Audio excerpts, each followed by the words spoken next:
two major expectations. One, whatever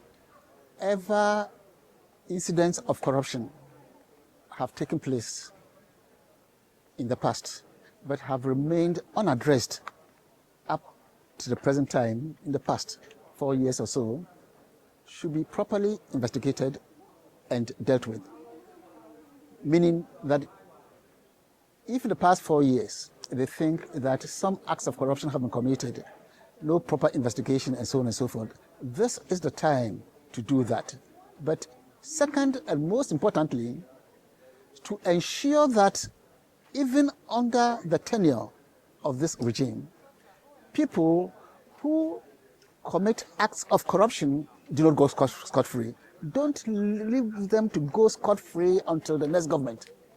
Deal with them. The only time people will take the government seriously is not when you are investigating politicians of the past, but when you are dealing with corruption under your own administration. That is very, very important. Now, the main point about corruption is that corruption deprives the society, the rest of us who are not in government, deprives us of very valuable funds for development. The amount of money that goes into private pockets could provide water, hospitals, and so on and so forth for poor people in the rural areas, roads.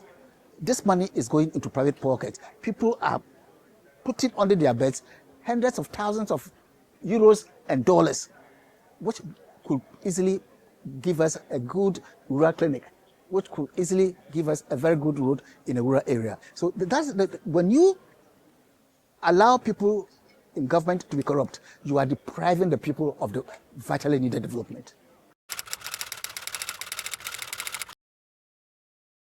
Downsizing the size of government is helpful, but it is not because of corruption. It is not to fight corruption.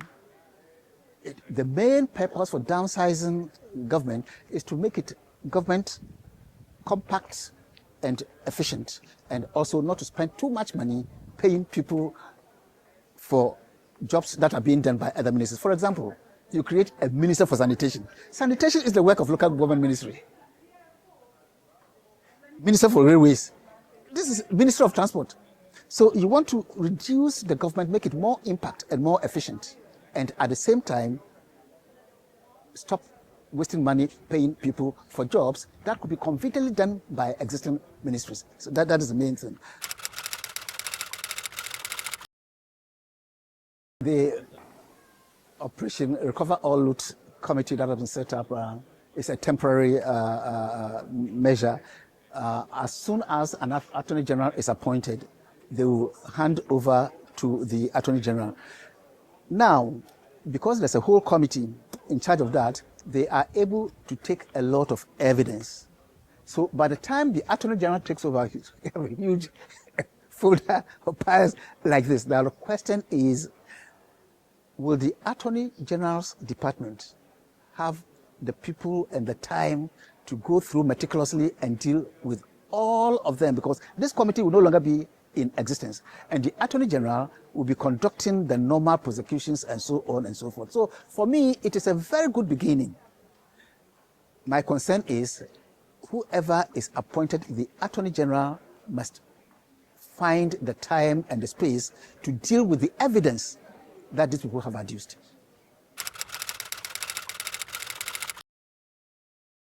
Oral should not be turned into political witch hunting.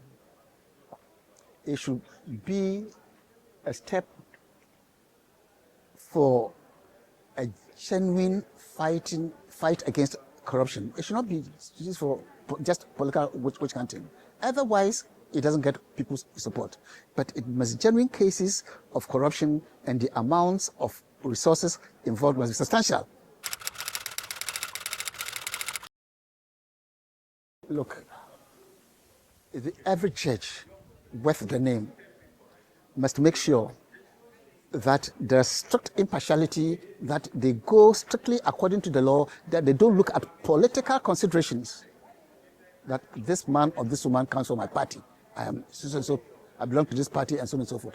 That if they do their work as judges, if the person, after investigations and everything, there's nothing wrong, the judge can set the person free. But they should honestly do their work honestly and with integrity.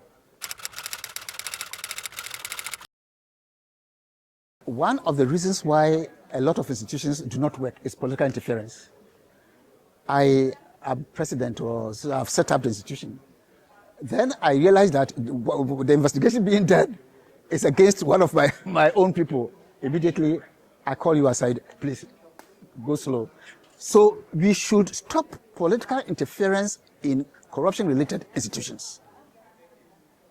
We should stop political interference. The government has started very well. I'm setting up ORA and so on and so forth. As soon as you realize that some big government official is related to somebody, that's the end of the matter. They shouldn't look at political considerations. Even if the person is somebody who funded the campaign of the party, they should deal with the person. So no political interference whatsoever. That is what has weakened many of the corruption institutions in the past.